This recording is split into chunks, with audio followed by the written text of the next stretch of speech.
guys, sampai di sini. Dan di video kali ini kita akan membahas cerita dari Rebirth of the Earth Immortal Vulnerable. Tapi sebelum gue mulai ceritanya, gue mau berterima kasih dulu nih bagi kalian yang udah mensupport channel ini melalui donasi, mau super thanks ataupun saweria. Yang pertama ada Indra Lumban Toruan, katanya terima kasih selalu hadir di YouTube. Tenang, setiap hari bakal hadir kok. Thank you ya Indra Lumban Toruan buat donasinya. Selanjutnya ada Sukiwe itu. Semangat Min, BTW Frase Ledakan Surgawi kapan lanjut? Tunggu komiknya dulu bro. Kalau komiknya lanjut, Mimin juga lanjut. Tunggu season 2. Thank you ya Sukiwe buat donasinya. Selanjutnya ada Lanjutin, katanya Bang, lanjutin yang reinkarnasi untuk membahas dendam keluarganya bang.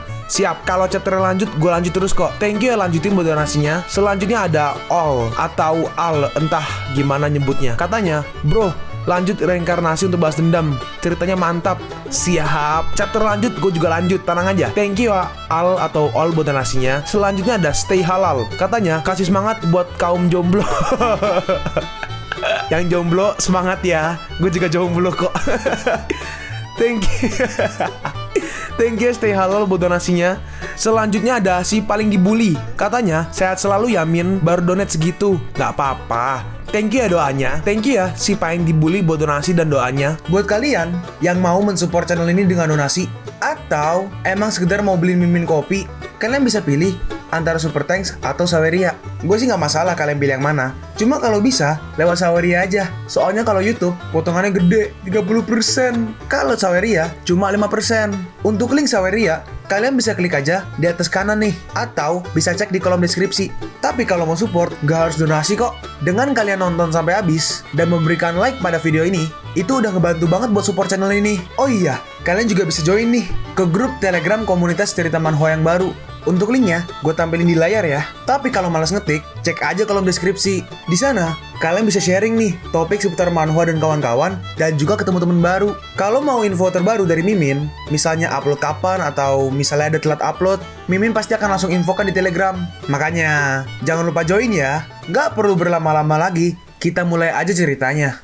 Jingshan, bantu dia atau kau mati. Si Cheng berkata, kau seorang pendekar, apa masalahnya? Aku gak pernah takut mati. Kalau aku mati, akan ada pemimpin lain di keluargaku. Jingshan, bunuh dia. Lalu tiba-tiba Chen Mo menahan tangannya. Hah, kau kan? Si Cheng berkata, astaga, aku gak tahu siapa kau, tapi aku menghargai pertolonganmu. Chen Mo merespon, kalau anda ingin menjual obat mujarab keabadian, aku bisa menolongmu. Aku adalah Yuan Qingshan dari klan Youlan. Gak usah banyak bacot. Kau punya satu kesempatan untuk menghajarku. Tunjukkan kemampuanmu. Akan kutarik lidah congkakmu itu. Aku bilang, kau punya satu kesempatan. Kenapa kau tidak lakukan? Hanya menggerakkan tangannya bisa mengalahkan orang itu.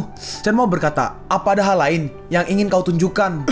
Ini mustahil. Yuan Qingshan kalah. Kau Master Chen. Hey Master Chen, dia adalah Master Chen. Energinya lebih hebat dari Yuan Qingshan. Dia pasti Grandmaster. Kau pikir kau menang? Keluarlah. Lalu dia memanggil seorang prajurit mungkin ya. Jadi mengambil seperti sebuah cermin dan memuntahkan darahnya. Lalu keluar seorang. Dalam hati Chen Mo, perisai sihir hebat yang lain. Dia beruntung sekali. Hahaha. Apa kau bisa menghancurkan pertahananku? Lalu Chen Mo maju. Dia menggunakan skill Tian Xuan Shen Chuan bentuk kedua. Chen Mo menyerangnya dan dia langsung terhempas. Lalu kita melihat piringan tadi jatuh ke kaki Chen Mo. Piringan ini, lalu Chen Mo langsung mengambilnya, dimasukkan ke dalam cincin penyimpanan. Oke, selanjutnya, Master Chen, saya salah, ampuni saya. Keluarga Kongsun akan melakukan apapun untuk Anda. Kumohon jangan bunuh saya, biarkan saya hidup sehingga saya bisa melayani Anda. Terlambat, Chen Mo langsung membunuh Kongsun tanpa ragu-ragu. Apakah Kongsun mati? Ih, serem banget.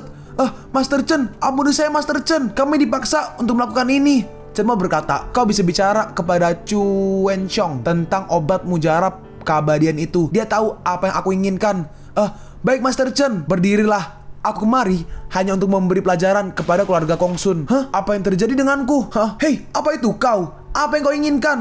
Chen Mo berkata, aku tanya kepadamu, dari mana kau mendapatkan cermin perunggu ini? Aku mendapatkan ini dari pencuri makam. Dia bilang dia mengambilnya dari reruntuhan Nia di gurun pasir. Reruntuhan Nia di kota kuno Qingcue. Dalam hati Chen Mo, dulu kultivator ada di sana. Chen Mo berkata, bawa aku ke sana. Anda? Oh iya, baiklah. Lalu 3 hari kemudian, mereka memasuki kota kuno Qingce, gunung keramat Zak lama. Master Chen, kita sampai. Dalam hati Chen Mo, lubang raksasa itu digali dengan pedang. Masih ada sisa roh energi cahaya. Master Chen, sepertinya jurang ini dikeruk oleh seseorang. Begitu aneh, aku bisa melihat cakrawala dari sini, tepat di depan. Saat mereka pergi ke depan, mereka melihat seperti sebuah kerajaan. Dalam hati Chen Mo, kekuatan macam apa ini yang bisa mengubur seluruh kota tua dalam pasir? Mereka pun pergi ke dalam. Chen Mo berkata, sepertinya ini kuil. Tempat masuk makam ada di dalam sana. Hah, tempatnya terbuka. Pasti para pencuri yang melakukan ini. Chen Mo membalas, ini bukan ulah para pencuri makam. Apa? Di bawah, kita melihat ada sekumpulan orang. Ching Sang berkata, 3 orang yang berkepala botak adalah para master tantra Buddha. Wanita yang di belakang pasti bukan orang biasa, Master Chen. Mereka bukan orang baik. Chen Mo berkata, gerbang batu besar ukiran ini. Si wanitanya berkata, hei, siapa kalian? Kenapa kalian kemari? Dan kau siapa? Kenapa kau kemari? Aku adalah nona dari keluarga Quan Tu Chai, Chai Wen Ya. Biar ku kasih tahu ya, Pianhua ini milik kami. Lebih baik kau nggak usah melakukan hal konyol. Lalu Chen Mo mengabaikan perkataannya dan dia maju. Dia memegang pintu batu itu. Ah, tentu saja. Siapa namanya? Si wanita Unya berkata, gerbang ini mempunyai mantra pertahanan. Master Chiang aja nggak bisa membukanya. Kau pikir kau bisa? Kenapa malu-maluin diri sendiri? Minggir, biar aku coba. Lalu Ching Shan, dia maju menyerang gerbangnya, tapi dia terhempas mundur. Apaan ini? Gerbang itu bisa melemparku. Si biksu berkata, kawan, semakin kuat kau menghantam gerbang ini, maka gerbang itu akan menahanmu. Wendia berkata, bagaimana kita bisa membuka ini, Master Chiang? Apa kita gali terowongan dan masuk melewatinya? Master Chiang menjawab, kita nggak bisa. Mantra menutupi seluruh makam. Lalu Chen Mo mengulurkan tangannya. Dia berkata, buka. Wendia berkata, apa kau pikir dengan hanya mengucapkan sesame, apa itu? Sesame buka, seperti di cerita dongeng? Nggak bakal. Yang ngerti jokesnya, tolong komen deh, aku nggak ngerti soalnya. Apa? Pintunya? Lalu pintunya mulai bergerak. Apa? Pintunya? Dalam hati Chen Mo, ini hanyalah versi simple dasar susunan pertahanan dari klan Xuan Tao. Pasti kakakku yang melakukannya. Ching Shan berkata, Master Chen, bagaimana Anda melakukannya? Keren banget. Kalau Anda ada di sini, saya akan merasa aman. Master Chiang berkata, nona muda dan juga yang lain, jangan menjauh dariku. Baiklah, Master Chiang melanjutkan, jangan menjauh. Kita nggak tahu bahaya apa yang akan datang. Lalu tiba-tiba, mereka melihat seperti sebuah tangga yang menuju ke sesuatu, seperti mungkin peti mati kali ya, dan sedikit bercahaya. Gak kusangka ada tempat seperti ini di bawah tanah. Astaga, apa sebenarnya? Itu peti mati itu? Apa tubuh Ratu Qingcue ada di dalam? Mungkin. Bunga Pian juga ada di sana. Hah, pasti ada di dalam peti mati marmer itu. Jangan berani kau ambil ya. Hei, tunggu. Jangan terburu-buru. Hentikan dia. Nona muda, jangan. Pasti ada perangkap. Nona muda, tenanglah.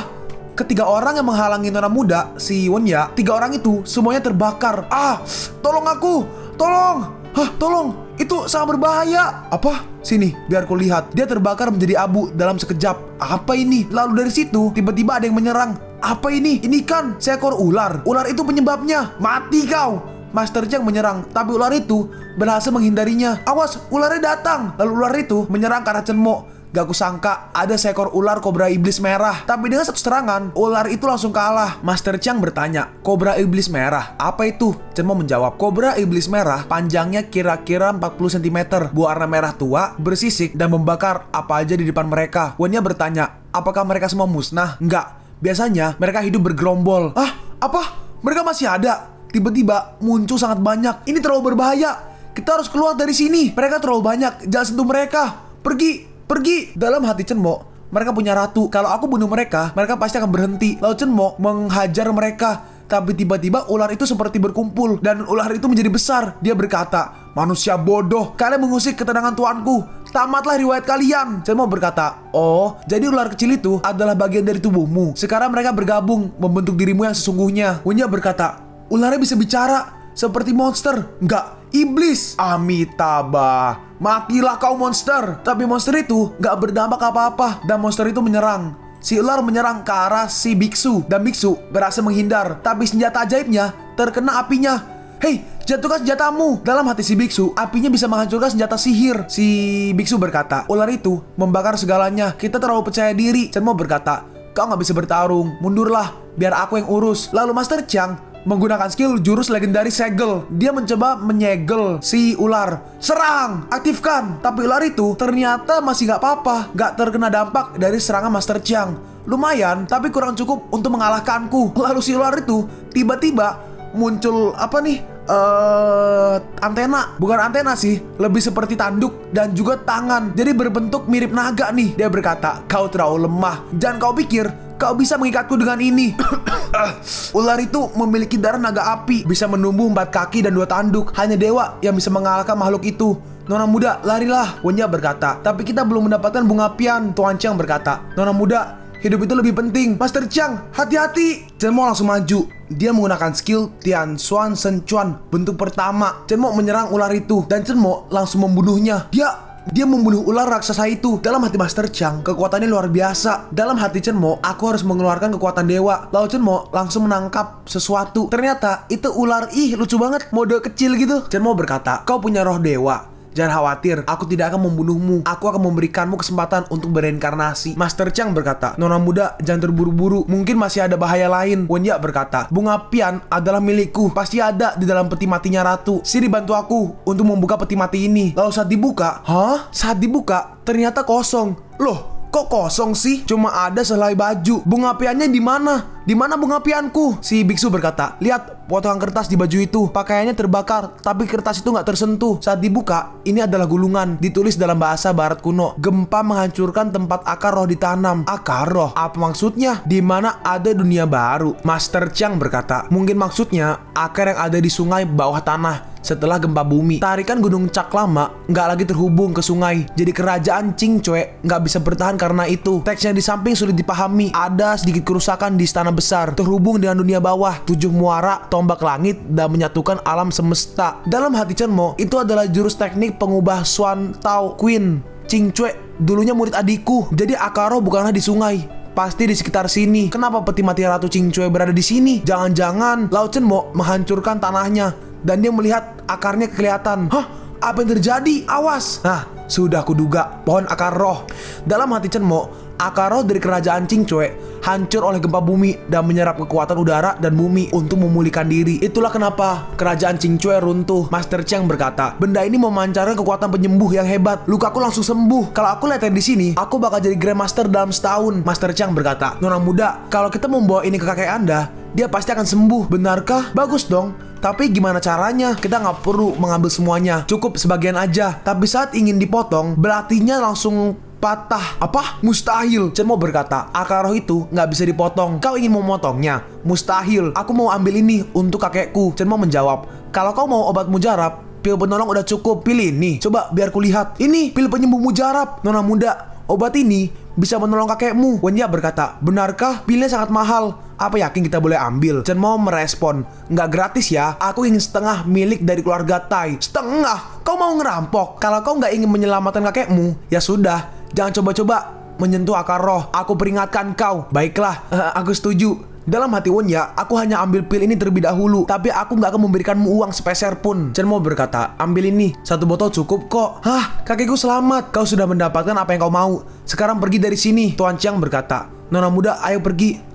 Ya baiklah. Qing Xiang berkata, terima kasih Master Chen. Saya ikut ya. Apa ada hal lain yang ingin Anda lakukan? Berisik, aku ingin berada di sini. Pekerjaanmu udah selesai. Pergilah. Dalam hati Chen Mo, akar roh suci ini cukup untukku bermeditasi dan menaikkan peringkatku. Lalu 2 minggu kemudian, hei, gali di sini.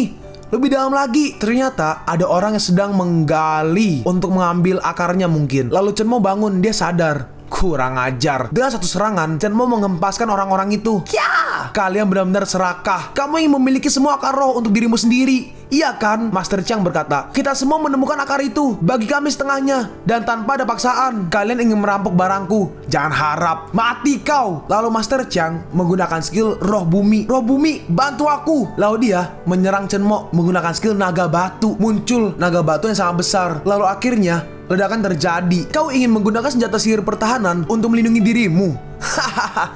Kau akan mati nak. Tapi ternyata Chen Mo nggak apa-apa. Oh jelas orang MC. Hah? Apa? Kau bisa menahan itu? Apa kau itu manusia? Tapi aku punya jurus yang lain. Mari kita lihat. Apa kau bisa bertahan? Kau akan kalah. Terkuburlah dalam tanah. Lalu tiba-tiba tanahnya terbelah dan Chen Mo terkubur. Tutup. Matilah. Tapi Chen Mo dengan mudah langsung keluar. Hah? Kok bisa? Oh jelas. Plot armor MC. Udah gitu aja. Sekarang giliranku. Kubunuh kau. Roh bumi, bantulah aku. Iblis bumi. Dia bertransformasi menjadi lebih besar. Alam semesta dan aku bersatu. Aku hanya berdiri di sini dan menerima aliran kuantan. Astaga, Master Chiang berubah. Dia jadi monster. Wenya berkata, dasar bodoh. Master Chiang sedang berjuang. Kita nggak boleh menyerah. Mati kau bocah. Lalu Chen Mo menggunakan skill yang seperti memindahkan tangannya ke dimensi lain. Jadi tangannya seperti putus, tapi nggak putus beneran. Tapi ternyata Master Chiang berhasil mengembalikan tangannya. Haha, udah aku bilang, aku hidup untuk bisa menjadi juara dunia. Oh gitu. Nih, 5 bentuk, lenyaplah. Master Chiang ingin menyerang. Hah? Nggak, aku nggak bisa menyerap energi bumi. Apa ini? Pedang surgawi, serang. Menggunakan pedang surgawi milik Chen Mo, dia menyerang Master Chiang dan langsung terbelah menjadi beberapa bagian. Tapi gue nggak tahu ini kaki buncin atau badan asli karena menjadi batu. Tapi dari skill yang dia pakai tadi kan roh bumi bantulah aku. Jadi mungkin ini badannya asli ya. Berarti bisa kita anggap Master Chiang mati. Master Chiang, kau Chen Mo. Hah, maafkan aku Chen Mo. Master Chiang yang memaksaku kemari. Aku nggak melakukan apapun. Kalau kamu nggak berhutang padaku, kau pasti mati sekarang. Minggat sono. Baik. Kami akan pergi. Mereka pun langsung keluar dari gua. Si orang yang kanan berkata, Nona muda, Master Chiang sudah mati. Gimana caranya kita mengambil akar roh sucinya? Wenya berkata, kau ingin aku mati, ha? Pria itu kuat banget. Siapa yang berani ambil benda itu dari dia? Aku emang nggak bisa mendapatkan barang itu, tapi aku punya cara lain. Lalu kita melihat Wenya pergi ke VIP lobby. Seseorang berkata, Nona muda, saya sudah mengirim semua profil tentang dia. Qian Ye, Master Chen, Meihua Group, penjual obat kehidupan, keluarga Chen dari Nansu. Dasar pria menyebalkan. Pasti dia punya banyak musuh. Sebarkan rumor kalau Master Chen dari Qian Ye sudah mati di Qihai. Dalam hati Wenya, Master Chen, tunggu aja sampai kau keluar dari tempat itu dan melihat seluruh keluarga dan temanmu mati. Bagaimana perasaanmu, ha? Kita sekarang melihat Wen Xiong lagi di klub. Hahaha. Ayo bersenang-senang. Lalu tiba-tiba ada yang membuka pintu. Hah? Siapa ya? Chu Wen Xiong. Kau punya 3 hari untuk membawa antek-anteknya Master Chen kepadaku, atau kalian yang akan mati. Kumohon, tenanglah. Aku akan melakukan apapun yang kau mau. Otak dungumu ternyata pintar juga. Dalam hati Wen Xiong, dia jadi musuhku. Jadi rumornya benar ya. Sementara itu, di distrik Qian Ye, grup Meihua, kantor pimpinan. Selanjutnya kita harus memperbaiki ini dan juga ini. Siapa itu? Pimpinan Li. Aku kemari untuk mengucapkan selamat tinggal. Matilah. Orang itu menyerang. Dia hampir mengenai Li Shufang atau Ibu Ye Chen Mo. Tapi untungnya Songche berhasil menahannya. Songche berkata, katakan, siapa yang mengirimmu kemari? Aku nggak tahu. Aku tahu. Aku akan mendapatkan pil mujarab ketika aku kembali. Oh, jadi kamu nggak berguna. Orang itu langsung dibuat entah pingsan entah mati. Wen Qing berkata, Nyonya, akhir-akhir ini banyak pembunuh bayaran yang datang kemari. Li Shufang berkata, mereka kiriman dari keluargawan. Dia kemari pasti karena rumor itu. Dia akan mendapatkan balasannya. Lalu sekarang kita melihat seorang petarung. Berikan semua uangmu kepadaku dan perusahaan obat kehidupan itu. Begini, aku... Dalam hati Wen Xiong, gak ada yang bisa menandingi obat kehidupan. Si petarung berkata, apa? Kau bilang tidak? Kau mau mati, ha? Akhirnya, orang itu pun dipimpin ke tempat obat mujarab itu. Lalu tiba-tiba Qing Chen dan Sang Sang muncul. Siapa yang berani datang kemari? Pergi, kita gak mau bernegosiasi. Brengsek, kalian gak bisa menghentikanku. Si petarung mulai menyerang. Awas, pedang kayu. Kau tangguh juga. Siapa gurumu? Kau ingin tahu? Teknik pedangmu bagus, tapi untungnya kau hanyalah seorang kultivator puncak. Aku gak akan kalah walau kau berubah. Lalu petarung itu menggunakan skill Takui Yuan Shou. Sedangkan Qing Chen, dia mengeluarkan Phoenix-nya. Tapi akhirnya Phoenix-nya kalah. Apa? Dan Qing Chen pun terhempas. Nona muda, Qing Chen berkata, aku gak apa, bersembunyilah di suatu tempat. Cepat sekali kau berubah pikiran. Tempat ini menjadi milikku. Aku akan memindahkan klanku kemari. Kita bisa menjadi penguasa dan menjadi klan terbaik. Orang ini adalah master klan Youlan, saudara Yuan Qingshan, Qing Quan Hai. Namanya Qin Quan Hai. Lalu Songche menghampiri Qing Chen. Songche berkata, ini obatmu, minum ini untuk mengobati lukamu. Apa yang terjadi padamu? Orang-orang Chu Wen Xiong membawa seorang master kemari, menghancurkan pelindung dan mengambil alih mansion. Mereka orang biasa. Mungkin mereka melakukannya untuk melindungi diri. Kurasa mereka juga nggak ingin melakukan ini. Misi kita adalah melindungi pemimpin mereka. Nanti kita berurusan dengan yang lain saat master kembali. Kita melihat banyak sekali reruntuhan bangunan. Mereka nggak bisa menemuiku di sini. Darah hitam. Aku terkena racun. Kita di sini melihat ada dua orang yang menghampiri orang tadi yang kena racun. Ada seorang yang memakai seperti jubah mantel gitu, dan satu lagi seperti Joker atau pesulap lah. Orang yang kiri berkata, "Harus memberikan kutukan kepadamu. Hidupmu tinggal 5 menit. Darah dari dua kawanmu memberikan aku kekuatan. Darahmu pasti enak. Dasar menghisap darah sialan. Ternyata vampir. Meskipun aku mati, aku tetap akan membunuhmu." Astaga, kau ingin membunuh kami? Au atut. Orang yang ini adalah dari klan darah, namanya Chorn. Kubunuh kau. Orang yang terkena racun menyerang, tapi dengan cepat Chorn langsung berpindah ke belakangnya. Lambat. Hei, berhentilah melawan. Semakin cepat kau mati, semakin cepat kau bereinkarnasi. Sampai jumpa iblis Tarsus. Orang ini adalah penyihir kegelapan, namanya Char. Si orang yang pakai uniform atau apa sih uniform? Seragam. Dalam hatinya, kau biarkan temanmu mati, tapi kau nggak bisa memberi kabar. Lalu tiba-tiba ada pedang yang muncul menghadang mereka berdua. Benda apa ini? Sialan, tanganku. Kalian pun sampai di penghujung video ini. Kalian mau tahu lanjutan chapter ini? Atau manhwa menarik lainnya? Makanya, jangan lupa subscribe biar kalian gak ketinggalan kalau gue upload video baru. Jangan lupa like, komen, dan share ke teman-teman kalian supaya channel ini bisa lebih berkembang ke depannya. Segitu dulu dari video cerita manhwa. Gua Sabik undur diri. See you on the next video. Zaijian.